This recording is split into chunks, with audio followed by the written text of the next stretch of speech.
오늘 우리가 살펴볼 말씀은 요한복음 10장 11절로 15절 말씀입니다. 찾았으면 같이 읽겠습니다. 시작.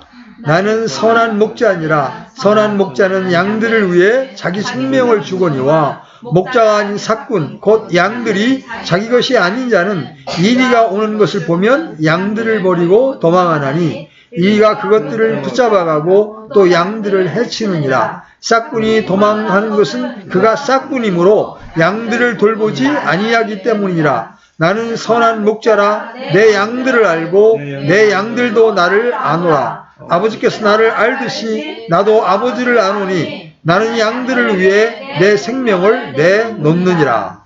아멘. 예수님이 요한복음에는 자기를 소개하는 장면이 여러 군데 나옵니다. 그래서 I am 이렇게 표현하는데 이 본문은 나는 문이다라는 예수님의 위대한 선언과 함께 기록된 또 하나의 위대한 선언이에요. 바로 나는 선한 목자니라. 여러분 어때요? 우리가 목자라는 단어를 들을 때 떠오르는 또 하나의 단어가 있죠? 여러분 목자 그러면 여러분 생각나는 게 뭐예요? 양이잖아, 양. 양과 목자는 뗄래야 뗄 수 없는 관계죠. 양이 없는 목자가 있을 수 없고 목자가 없는 양은 위험천만한 겁니다. 또 목자는 목자인데 잘못된 목자를 만나는 것 역시 위험한 것은 마찬가지예요. 여러분 여기를 접어놓으시고 예레미야 50장 6절로 7절 한번 가봅니다. 하나님이 이스라엘 백성들에게 하시는 말씀이에요. 내 백성은 잃어버린 양이었도다. 그들의 목자들이 그들을 길에서 벗어나게 하고 산 위에서 그들을 애면하였으므로 그들이 산에서부터 언덕까지 다니며 자기들이 안식할 곳을 잊었도다. 그들을 만난 모든 자들이 그들을 삼키며 그들의 대적들은 말하기를 그들이 주 곧 정의의 처소이며 자기 조상들의 소망이신 주께 죄를 지었기 때문이며 우리는 잘못하지 아니한다 하였느니라. 이게 원수로부터 보호받지 못한 양떼에 대한 말씀이에요. 이들의 목자가 이들을 전혀 돌보지 않고 오히려 길에서 벗어나게 했기 때문이에요. 유대인들에게 가장 익숙한 동물은 바로 양이에요. 그들은 원래 양을 치는 유목민이었죠. 그래서 이 야곱과 그 아들들이 요셉의 덕분에 이집트에서 살게 되었을 때 따로 이렇게 장소를 줍니다. 왜 이집트 사람들은 양 치는 사람들을 아주 천하게 여기기 때문에 이제 그래요. 그렇게 양과 가까운 민족이었기 때문에 그들에게 있어서 양보다 더 잘 아는 동물은 없는 거예요. 양에 대한 이야기라면 그들은 누구든지 알아들을 수 있고 공감할 수 있는 이야기였습니다. 한국 사람인 우리는 어때요? 양과 염소를 혼동하기도 하죠. 그죠?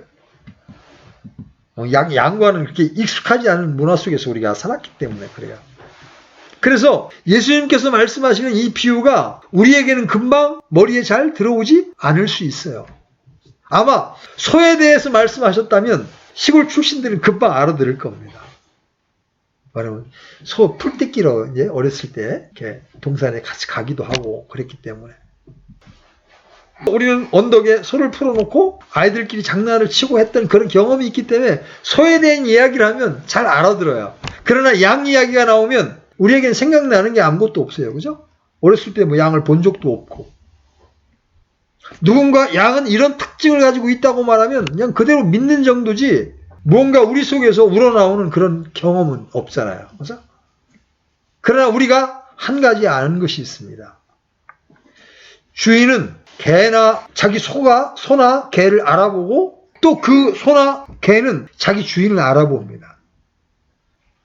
그런데 양은 이 부분에 있어서 아주 특별합니다. 양은 자기 주인의 음성을 정확하게 알아듣고 절대로 다른 사람을 따라가지 않습니다. 이상한 데로 가다가도 주인이 부르기만 하면 금방 달려옵니다. 이게 양이에요. 그런데 이상한 것은 유대인들은 예수님이 아무리 불러도 돌아오지 않는다는 사실입니다. 원래 하나님과 이스라엘 백성의 관계는 목자와 양의 관계로 발전해 왔어요. 자, 시편 80편 1절 가보십시오.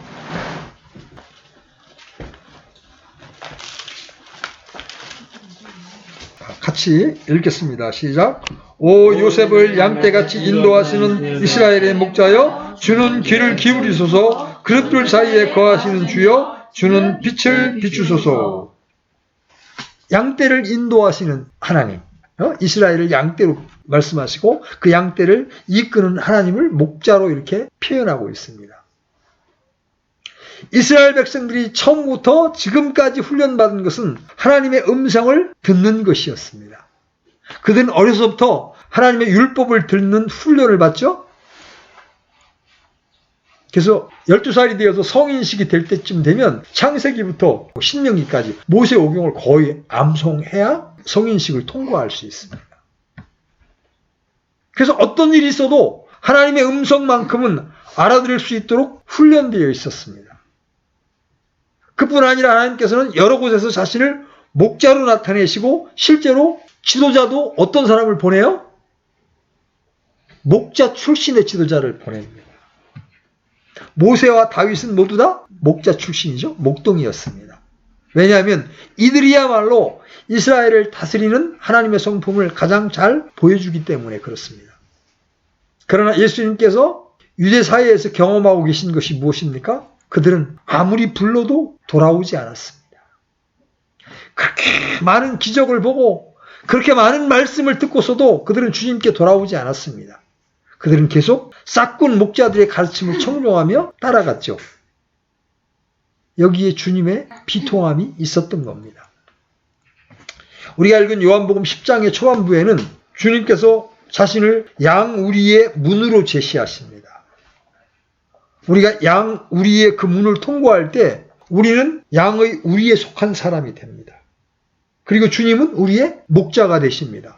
목자와 양 사이에 끊을 수 없는 관계가 맺어지는 거예요. 오늘날도 교회를 다니지만 성경을 통하여 주시는 주님의 음성을 듣지 못하여 이만희나 장길자나 문선명이를 따라다니는 사람들이 매우 많습니다. 왜 그럴까요? 그들은 주님의 양이 아니기 때문에 그렇습니다. 요한복음 10장 11절에서 주님은 이렇게 선언하십니다. 나는 선한 목자니라. 선한 목자는 양들을 위하여 목숨을 버리거니와. 주님께서는 양들을 보호하시는 선한 목자라는 선언에 내포된 몇 가지 의미를 한번 우리가 살펴보려고 해요. 주님이 선한 목자라고 하시는데, 양들을 보호하시는 선한 목자라고 하시는데 그게 어떤 의미를 가지고 있는가? 자, 첫째로 우리 인간이 반드시 주님의 양이 되어야 한다는 겁니다. 여러분, 목자 없는 인생은 그야말로 불쌍한 거예요. 어디로 갈지를 모르는 거예요. 어디로 가야 할지를 모르는 거예요. 그래서 민수기에서 이렇게 이야기합니다. 그가 그들 앞에서 나가고 그들 앞에서 들어오게 하시며 또 그들을 밖으로 인도하고 또 데리고 들어오게 하소서. 그리하사 주의 회중이 목자 없는 양같이 되지 않게 하옵소서. 이렇게 기도합니다. 양은 약하고 미련하고 길을 잘 잃어버립니다. 주님은 그런 우리를 인도하시기를 원하십니다. 그분의 인도를 받지 않으면 구덩이에 빠질 수밖에 없기 때문입니다. 그런데 김주원 집중 못하지? 아담의 후손으로 태어난 인간들은 기이하게도 석가나 공자의 말은 누가 부르지 않아도 잘 듣지만 주님의 음성은 듣지 못합니다. 왜 그렇습니까? 우리가 태어날 때부터 소경으로 기머거리로 태어났기 때문입니다. 그래서 복음서에서 주님이 계속 소경의 눈을 띄워주시고 기머거리의 길을 열어주시는 그 광경을 보여주시는 이유가 있어요. 너희가 영적으로 이런 자들이다. 너희가 소경이고 너희가 기머거리다. 하나님과 교통할 수 있는 기관이 영이 죽어 하나님의 음성을 들을 수 없게 된 거예요. 그래서 사람은 반드시 다시 태어나야 합니다. 여러분 기억하다시피 요한복음 3장에서 예수님은 아주 강력하게 말씀하시죠? 진실로 진실로 내가 네게 말하노니 사람이 다시 태어나지 않으면 하나님의 왕국을 볼 수 없느니라. 어떻게 해야 다시 태어날 수 있어요? 복음의 말씀 앞에 자신이 죄인이며 정처 없는 인생을 살아왔다는 사실을 시인하고 자신의 죄를 때문에 죄 없으신 하나님의 아들께서 이 땅에 오셔서 십자가에 못 박혀 죽으셨다가 우리를 의롭다 하시기 위하여 사흘 만에 부활하신 사실을 믿고 그 예수님을 자신의 구주로 영접하면 하나님의 영이 믿는 자 안에 들어오셔서 신자의 죽었던 영을 살려주는 거예요. 성령으로 난 것은 영이요. 구약에 보면 성막이 나오는데 성막 문 앞에 예수 그리스도가 모형으로 예시되어 있습니다. 천을 짤 때 이 네 가지의 색깔의 실로 짭니다. 하나는 청색. 하늘을 나타내는 청색을 하는 건 예수님이 하나님이심을 보여주는 거예요. 또 황색이 있어요. 황색. 이건 육신을 입으신 인자, 사람의 아들이심을 나타내 보여주는 거예요. 또 주황색이 있어요. 이건 그분이 왕이심을 나타내는 거예요. 왜 옛날 임금이 입었던 옷을 황포라고 그러죠. 황포, 그죠? 주황색 옷을 입습니다. 임금들은. 그 다음에 어떤 실이 또 사용되느냐면 가늘고 꼬운 배실. 이건 주님이 종으로 오심을 의미합니다. 그래서 여러분 사복음서가 마태복음은 왕으로 오신 예수 그리스도를 나타내고요. 누가복음은 인자로 오신 예수 그리스도를 나타내고요. 마가복음은 종으로 온 예수 그리스도를 나타내고요. 요한복음은 하나님이신 예수님을 나타내고 성격이 조금씩 다릅니다. 구원의 문이신 예수님이 네 가지의 색으로 색의 실로 짜여진 것처럼 예수님은 네 가지의 지위로 이 땅에 오신 겁니다. 그런데 이 예수님을 정확하게 이렇게 알고 성막문을 들어가면 가장 먼저 만나는 게 뭐냐면 번제단이에요. 바로 십자가에 달리신 예수님을 보는 겁니다. 우리의 모든 죄는 그분이 흘리신 피의 권능으로 씻어졌습니다. 자신의 생명을 버려 우리를 값주고 사신 거예요. 예수님은 양들의 생명을 구하기 위해서 자기 목숨을 아낌없이 내어 주셨습니다. 그 죽음은 어쩔 수 없어서 죽으신 것이 아니라 양들을 살리기 위해서 스스로 결정하신 거예요. 왜냐하면 양떼들을 사랑하시기 때문입니다. 예수님께서 친구를 위하여 목숨을 버리면 이보다 더 큰 사랑이 없다고 하셨는데 예수님은 우리를 위해 가장 큰 사랑을 베풀어 주셨습니다. 우리는 지금 선한 목자 되신 주님의 그 큰 사랑을 통해 구원을 받은 거예요. 이 사실을 믿게 될 때 우리는 주님의 양이 되는 거예요. 양 우리에 속한 자가 되는 것입니다. 교회로 모여도 이 사실을 믿지 않게 되면 양 우리에 들어와 있지 않게 되면 그는 하나님의 진노를 피할 수가 없는 겁니다. 그래서 성경은 강력하게 진실로 진실로 내가 너희에게 말하노니 사람이 다시 태어나지 아니하면 하나님의 왕국에 들어갈 수 없느니라 이렇게 말씀하시는 거예요. 그래서 첫 번째 주님이 선한 목자라는 의미가 우리에게 주는 것은 사람은 반드시 주님의 양이 되어야 한다. 두 번째 그 선한 목자는 양의 생명을 지켜준다는 거예요. 자, 선한 목자는 양들을 푸른 초장과 잔잔한 물가로 인도합니다. 풀을 뜯어 먹어야 되고 또 물을 마셔야 되니까. 또 만일 양을 잃어버리면 잃어버린 양을 찾을 때까지 쉬지 않습니다. 우리 누가복음 15장에 보면 찾도록 찾는 목자를 발견하게 되죠. 사나운 짐승이 나타나서 양을 노리면 선한 목자는 양들이 자기의 것이므로 양들을 지키기 위해 자기 생명을 아끼지 아니하고 양을 지킵니다. 예수님은 선한 목자이십니다. 양들을 위해 생명을 아끼지 않으셨습니다. 나는 선한 목자라.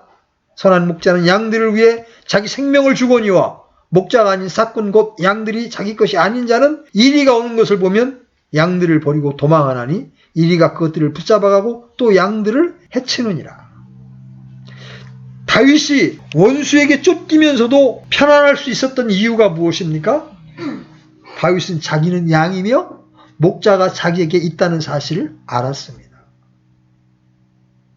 주는 나의 목자시니 내게 부족함이 없으리로다. 사망의 그늘진 골짜기를 다닐지라도 그의 지팡이와 막대기가 나를 안위하리니. 여러분들이 어려운 일을 만날 때 여러분들이 반드시 기억해야 할 것이 있습니다. 주님, 저는 주님의 양입니다. 주님은 저의 목자십니다. 주님이 지키시고 안위해 주실 줄 믿습니다. 여러분, 이 믿음을 주님께 행사할 때 여러분 마음에 주님이 주시는 평안이 있는 거예요.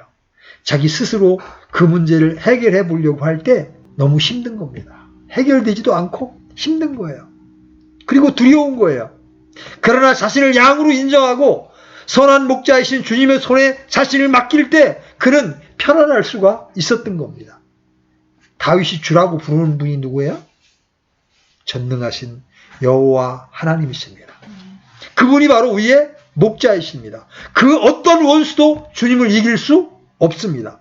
사망의 그늘진 골짜기를 다닐지라도 주님의 지팡이가 늘 함께 하기 때문입니다. 그런데 여기서 왜 선한이라는 형용사를 강조했습니까? 그분은 우리를 지키기 위하여 기꺼이 목숨마저도 내어놓으실 만큼 우리를 사랑하시는 목자이기 때문입니다. 악한 목자는 자기 배를 관심합니다.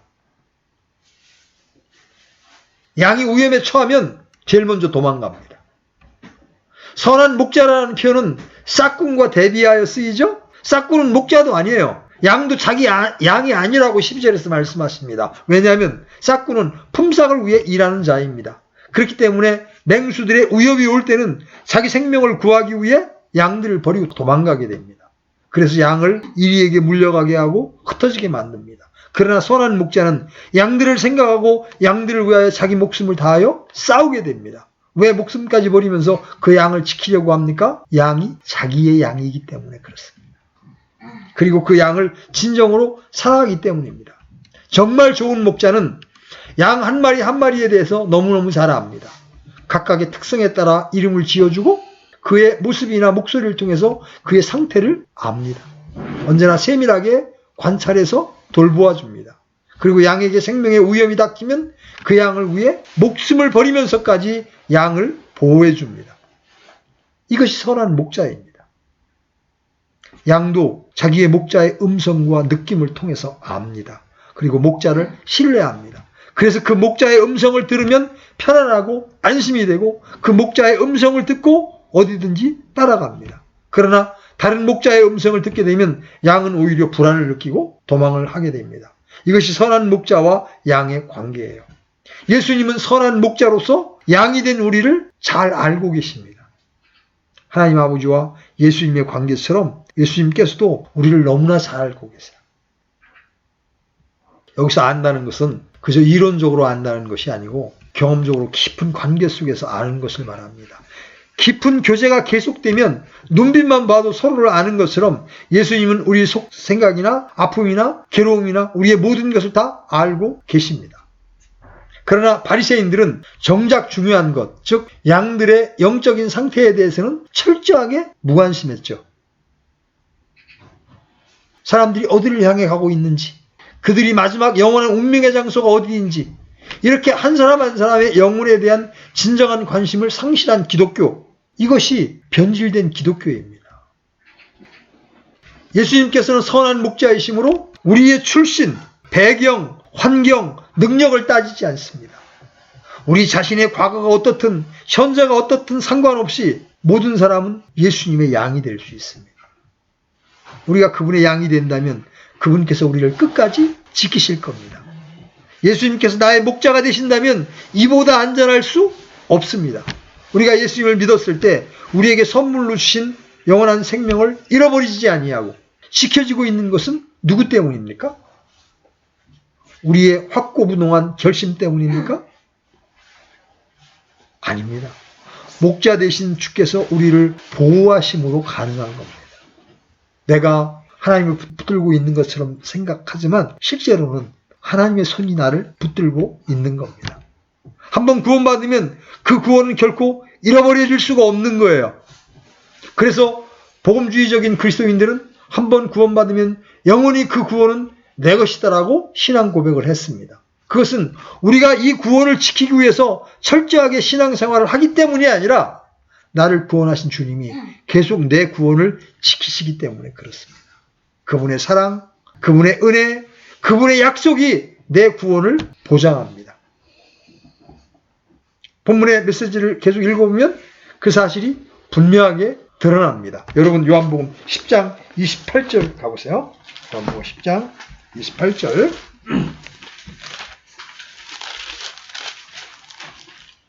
같이 읽어보겠습니다. 시작. 내가 그들에게 영원한 생명을 주노니 그들이 결코 멸망하지 않을 것이요 또 아무도 내 손에서 그들을 빼앗지 못하리라. 29절 가보세요. 시작. 그들을 내게 주신 내 아버지는 모든 것보다 크심에 아무도 내 아버지의 손에서 능히 그들을 빼앗지 못하느니라. 당시 유대인들은 그들의 영적 지도자였던 바리새인들이 그들의 신앙을 지켜준다고 생각했습니다.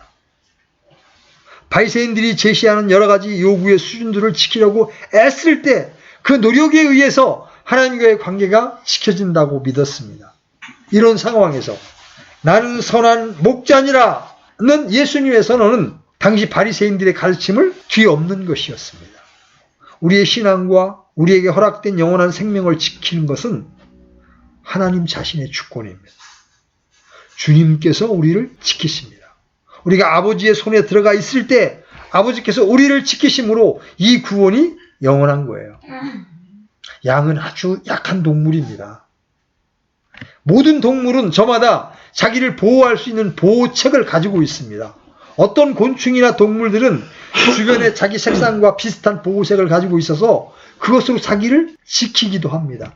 또 날카로운 발톱이나 부리로 자기를 방어하는 동물들도 있습니다. 그러나 양은 자기를 방어할 수 있는 무기를 가지고 있지 못한 동물입니다. 양은 제 먹을 것을 마련하지도 못합니다. 또 양의 가장 큰 취약점은 방향 감각이 없다는 거예요. 다른 동물들은 다 자기 집을 찾아갈 수 있지만 양은 방향 분별에 아주 둔감합니다. 그래서 목자가 이끌어주지 않으면 자기 집을 찾지를 못해요. 그러나 이러한 모든 문제를 간단히 해결할 수 있는 길이 있습니다. 목자가 있으면 되는 거예요. 목자가 양의 생명을 지킵니다. 목자가 양에게 필요한 모든 양식을 공급합니다. 목자가 양들이 가야 할 그 길을 인도합니다.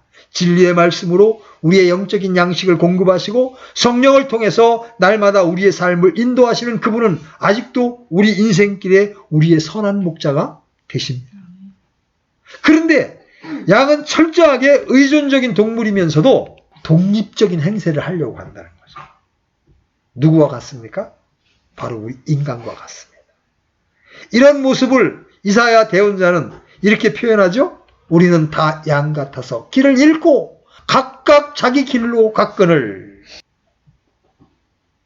어디로 가야 할지 모르는데 또 각자의 철학은 있어요. 나는 유교가 옳다는 거야. 양은 철저하게 목자에게 의존해야만 살아갈 수 있는 존재임에도 불구하고 제멋대로 하려고 고집을 핍니다. 어쩌면 이렇게 우리의 본성과 같은지 몰라요. 이것은 하나님을 향한 인간의 원초적인 반항을 보여준다고 하겠습니다. 신앙생활을 한다는 것은 무엇을 의미합니까? 문이신 예수 그리스도를 통해 구원 안으로 들어가서 그리스도를 나의 목자로 삼고 선한 목자이신 주님만을 철저하게 의존하는 겁니다. 내가 주님을 철저하게 의존하는 것 자체가 구원을 지키는 것은 아니에요. 우리가 예수님을 영접한 순간에 구원은 이루어졌습니다. 내가 구원 속으로 들어갈 때 그분이 나를 영원히 지켜주시는 거예요. 그러므로 우리는 그분 앞에 나 자신을 기쁘게 내놓고 따라가야 합니다. 나를 인도하기를 원하시는 그분께 기꺼이 나아가 그분의 음성을 들으며 오늘 하루도 그분을 따라야 하는 거예요. 신앙생활은 철저하게 그분을 온전히 신뢰하는 겁니다. 주님은 신앙생활의 가장 중요한 원칙을 이 위대한 선언에서 우리 안에 계시하십니다. 나는 선한 목자다. 자, 여러분에게 묻습니다. 오늘도 예수님이 여러분의 선한 목자가 되셨습니까? 선한 목자를 따라서 푸른 초장에서 마음껏 양식을 취하며 풍성한 삶을 누리고 있습니까? 근데 이 주님을 따라가기 위해서 우리에게 필요한 공과가 뭐예요? 자기 부인이에요. 나의 원함, 나의 욕망과 하나님의 인도하심, 하나님의 원하심이 충돌할 때 나의 원함을 내려놓는 것을 십자가라고 하는 거예요. 나의 사람은 십자가에 못 박혀있나니. 난 죽은 자지. 난 세상에 대하여 죽은 자지. 하고 자기를 부인해야 하나님의 인도를 받을 수 있는 거예요. 봐요. 요나에게 하나님이 야, 너 니느웨에 가서 나의 심판을 전해라. 이게 하나님의 원함이었고 하나님의 인도하심이었잖아요. 근데 요나의 원함은 뭐예요? 니느웨 사람 꼴보기 싫어. 난 절대로 거기 가서 난 하나님 말씀 안 전할래. 그러고서 어떻게 해요? 정반대로 가죠. 니느웨의 정반대길로 도망가 버립니다. 이게 나의 원함, 나의 욕망을 따라서 간다고. 그럼 어떻게 돼? 하나님의 원함과 나의 원함이 대립되게 되면 하나님의 인도를 받을 수 없어요. 물론 나중에 하나님이 강제로 요나를 바다에 빠지게 해서 고래가 삼켜가지고 고래가 니느웨 앞바다에 내던지게 만드셨지만 우리가 인생을 걸어가면서 성경에 나타난 하나님의 인도가 분명했을 때 나의 원함을 그 인도 앞에 내려놓을 수 있을 때 그 사람은 자기 부인의 공과를 배운 사람입니다. 이걸 못 배우면요 신앙 못합니다. 나의 원함과 하나님의 원함이 일치할 때는 신앙이 있는 것 같아. 근데 나의 원함과 하나님의 원함이 충돌하게 될 때는 싹 돌아서서 하나님의 인도하심을 거절합니다. 그럼 어떻게 어디로 가게 돼? 주님의 인도를 따라가면 푸른 초장으로 가고 잔잔한 물가로 가게 되는데 내 원함대로 가면 어디로 가게 되는 거야? 멸망의 길로, 사망의 길로 가게 되는 거야. 자, 세 번째, 주님이 선한 목자라는 의미는 어떤 의미를 가지고 있어요? 그분은 풍성한 양식을 공급해 주신다는 거죠. 주님은 우리를 양우리에 넣어주시고 들어가며 나오며 풍성한 꼴을 얻게 하십니다. 예수님은 오늘도 우리에게 말씀하시죠? 나는 문이다. 나로 말미암아 들어가면 구원을 얻고 또 들어가며 나오며 꼴을 얻으리라. 나는 선한 목자니라. 예수님은 우리의 뜻을 좌절시켜서 우리를 불행하게 만들기 위해 오시지 않았습니다. 예수님께서 오신 것은 우리의 잘못된 기질을 하나님께 복종하는 마음으로 바꾸어서 우리가 한평생 하나님께 주시는 힘과 능력으로 살도록 하기 위해서 오신 거예요. 주님께 굴복한 사람은 늘 주님의 은혜를 간구하며 그 은혜로 삽니다. 주님은 우리가 이 생명을 풍성히 누리기를 원하십니다. 아주 풍성하게 말이죠. 성경은 그리스도 안에 모든 풍성함이 있다고 말씀하십니다. 문제는 우리가 이 사실을 알지 못한다는 거예요. 우리가 이 사실을 믿지 못한다는 거예요. 그래서 만물을 충만케 하시는 분을 소유하고 있으면서도 그 충만을 누리지 못한다는 거죠. 성령의 은혜로 말씀을 깨닫고 그 말씀 안에 있는 영과 생명을 취할 때 우리는 풍성한 꼴을 취하는 거예요. 여러분 말씀에서 이 풍성한 은혜를 발견하지 못한다면 여러분의 영혼은 고장난 겁니다. 말씀을 지식적으로 교리적으로만 대하지 마십시오. 오직 생명의 양식으로 대하십시오. 그래서 그 말씀에 감격하고 은혜를 입는 그런 가난한 영의 소유자들이 되어야 합니다. 마음이 콘크리트 바닥처럼 단단해져 있어 어떤 말씀을 읽어도 감동이 없는 사람은 이미 죽은 사람이에요. 죽은 자들은 식욕을 느끼지 못합니다. 진수성찬이 차려져 있어도 전혀 맛을 느끼지 못해요. 혹 우리가 그런 면이 있다면 우리는 주님께 은혜를 구해야 합니다. 주님, 저의 영혼을 고쳐주옵소서. 그 생명을 얻고 누리는 것은 전적으로 우리의 믿음에 달려있는 거예요. 주님은 우리의 필요를 다 알고 계십니다. 내가 내 운명의 책임자가 아니라 하나님께서 나의 목자이심을 인정하기만 하면 선한 목자 되시는 주님은 나의 세세한 부분까지 알고 채워주십니다. 근데 여기서 한 가지 우리가 기억해야 할 것은 우리가 주님의 풍성한 것을 누리는 데 있어서 신자의 합당한 태도가 대단히 중요하다는 거예요. 목자는 양을 위하여 모든 것을 다 해주지는 않습니다. 목자는 앞으로 걸어갑니다. 그러면 양이 스스로 따라가야 합니다. 양들은 스스로 깨달은 말씀과 주님이 친히 보여주신 모범을 따라 걸어가야 합니다. 말씀을 부지런히 읽고 기도하는 것은 양의 몫입니다. 신자의 편에서 해야 할 이러한 일들의 게으름을 피면서 풍성한 꼴을 얻기를 원한다면 그것은 매우 큰 착각인 거예요. 자, 네 번째, 주님이 선한 목자다라는 것은 어떤 의미를 가지고 있느냐? 선한 목자는 양을 의의 길로 인도한다는 뜻입니다. 사람은 최선의 상태에서도 헛것이라고 성경이 말씀하십니다. 그렇죠? 우리가 성공을 하든 출세를 하든 부자로 살든 어떻게 살아도 현재의 우리로서는 올바른 길을 살 수가 없습니다. 왜 그래요? 사람은 모두 죄인이기 때문에 그렇습니다. 개인이 아무리 노력하며 살아도 죄인 이상의 삶을 사는 것은 불가능합니다. 이 모든 문제의 배후에는 죄가 있는 거예요. 죄가 우리 인생을 비참하게 만듭니다. 죄가 우리에게 슬픔, 눈먼, 고통, 아픔, 늙음, 죽음을 가져옵니다. 예수님께서는 이런 인생의 비극을 아시고 우리를 구원하시려고 이 세상에 오셨습니다. 그분은 우리를 하나님의 의가 되게 하시려고 세상에 오셔서 자신이 친히 우리의 저주가 되시고 또한 죄가 되어 주셨습니다. 자, 고린도후서 5장 21절. 고린도후서 5장 21절. 찾았으면 같이 읽습니다. 시작. 하나님께서 죄를 알지 못한 그분을 우리를 위하여 죄가 되게 하신 것은 우리가 그분 안에서 하나님의 의가 되게 하려 하심이라. 우리에게 의를 주시고 이제 실제적인 의의 길로 우리를 인도하십니다. 우리는 각기 제갈 길로 달려가는 자들이었죠. 그런데 그 길의 끝은 늘 악이었습니다. 마귀가 원하는 대로 따라간 길의 끝은 죄였고 사망이었습니다. 그러나 선한 목자 되신 주님은 우리를 의의 길로 인도하십니다.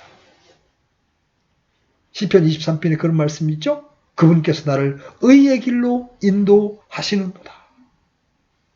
왜 사람들이 예수님을 따르기를 거부합니까? 태생적으로 죄를 가진 인간은 의를 싫어합니다. 그래서 의로 인도하는 주님을 싫어하는 겁니다. 오늘날 신자들에게 의를 설교하면 율법적이라며 거부하는 경향이 있습니다. 그러나 기억하십시오. 우리를 은혜로 구원하셔서 우리로 걷게 하는 길은 바로 의의 길이라는 겁니다. 하나님 보시기에 옳은 길 말이죠.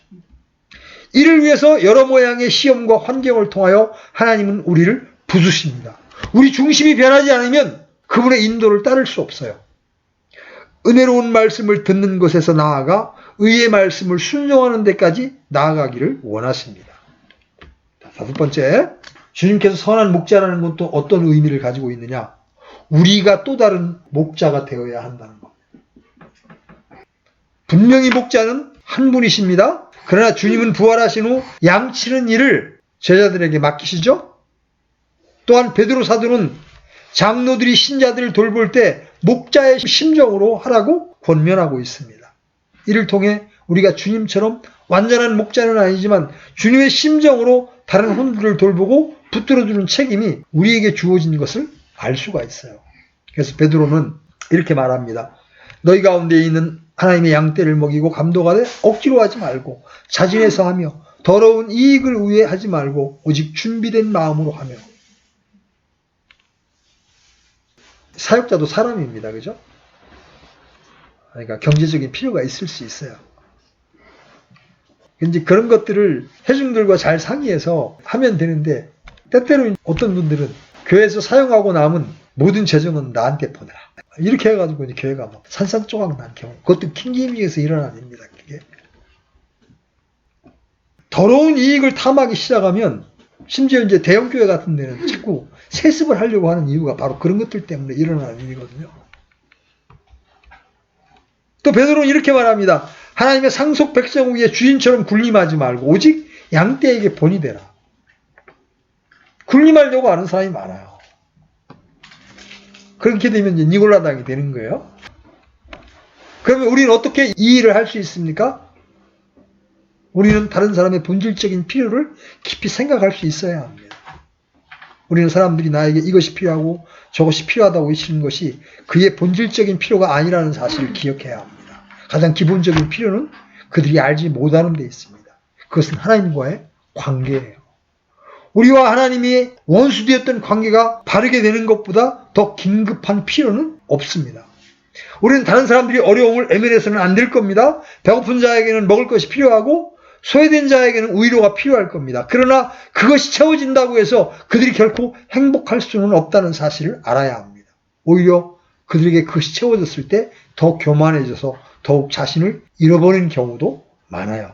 그래서 우리는 항상 다른 사람들에 대하여 정직할 필요가 있으며 그가 더 큰 필요를 깨달을 수 있도록 기도해야 합니다. 그뿐 아니라 우리가 참 목자라면 우리의 가슴과 팔에 난 상처가 그것을 증명해 줄 것입니다. 이스라엘 참 목자는 위험에 닥칠 때 자기 몸을 던져 양을 지켰습니다. 그러나 싹군의 몸에는 아무런 상처가 없는 거예요. 여러분, 부모가 선한 목자의 역할을 할 수밖에 없는 거예요. 왜? 내 자식이니까 내 마음에 상처가 나도 아이를 어떻게든 옳은 길로 인도하려고 하거든요. 내 자식이 아닐 때 어떻게 해? 내 자식이 아닌데 잠깐 데리고 있는데 속을 새긴다 그러면 안 쳐다봅니다. 왜? 자기가 상처받고 싶지 않거든요. 여러분, 우리가 주님 앞에 섰을 때 나에게 다른 사람 때문에 생긴 깊은 상처가 있습니까? 그것이 타인이든 가족이든 그로 인한 상처가 내게 있을 때 나는 목자의 역할을 감당하고 있는 거예요. 아까 자매님이 이제 그런 영적 교제를 해주면서 이것이 영적 전쟁임을 깨닫게 해요. 그 아픔을 감내하는 것, 그게 목자의 역할을 감당하고 있는 거예요. 나에게 복음 때문에 욕을 먹고 오해를 당한 상처가 있습니까? 멸망을 향해 달려가고 있는 한 양을 위하여 스스로 위험을 감수하면서 맹수와 싸운 흔적을 갖고 있습니까? 이제 양 우리 밖에 있는 자들을 부르실 때 우리 안에 먼저 들어온 자들을 통해서 하나님은 일하시기를 원하십니다. 작은 목자로서 우리의 책임이 여기에 있는 거예요. 근데 안타깝게도 빗나가게 하는 목자들이 있어요. 예수 믿으면 건강해지고 이 세상에서 많은 축복을 받고 만사 형통한다고 가르치는 목자들이 사꾼들입니다. 진정한 복은 자기 부인을 통해 선한 목자 되신 주님을 따름으로 의와 화평에 이르는 겁니다. 우리가 오늘 주님은 우리의 선한 목자라는 하나님의 선포를 보았죠? 이제 결론적으로 오늘 우리가 가장 주목해야 할 것은 어떻게 해야 우리가 목자와 양의 바른 관계에 들어갈 수 있느냐는 겁니다. 여러분도 바른 목자의 인도 아래 풍성한 삶을 살기를 원하는 마음을 갖고 있을 겁니다. 그렇죠? 물론 이미 이 목자의 인도 아래서 풍성한 삶을 시작한 분들도 있고 또 그러기를 원하는 분들도 계실 겁니다. 목자의 양과의 바른 관계는 어디에서 시작합니까? 믿음에서 시작합니다. 양은 목자를 믿습니다. 그렇죠? 이것이 양의 길을 시작하는 첫걸음입니다. 바른 삶은 믿음에서 시작됩니다. 우리가 많이 배웠기 때문에 믿음이 생기는 게 아니에요. 믿음이 없는 사람은 아무리 가르침을 많이 받아도 깨닫는 것이 없습니다. 진리는 학원을 다니듯 한다고 해서 배울 수 있는 게 아닙니다. 교회는 진리의 학원이 아니에요. 예수님이 누구신지 알아야 하고 체험해야 합니다.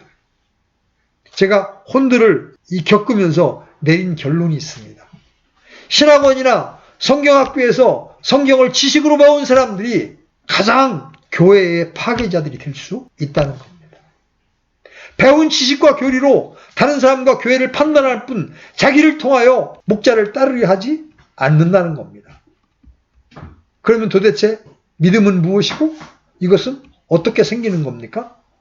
믿음은 하나님이 주시는 선물입니다. 그렇죠? 이것은 하나님의 말씀을 마음으로 들을 때 생겨나는 겁니다. 그리고 순종을 통해 그분이 자신을 어떻게 인도하시는지를 경험할 때 확고해지는 거예요. 우리에게 중요한 것은 듣는 겁니다. 목자의 음성을 듣고 그것을 따라가는 겁니다. 그럴 때 우리는 풍성한 생명을 누릴 수 있는 거예요. 목자의 인도를 받는 양이 되는 겁니다. 그때 우리에게 부족함이 없을 겁니다. 주는 나의 목자시니 부족함이 없으리로다. 시편 23편 말씀을 차례로 한번 살펴보는 시간을 가질 겁니다. 우리 모두가 그 주님을 선한 목자로 삼고 그분의 음성에 귀를 기울이고 그분을 따라감으로 의의 길을 걸을 수 있는 그런 자들이 되기를 바랍니다. 아멘.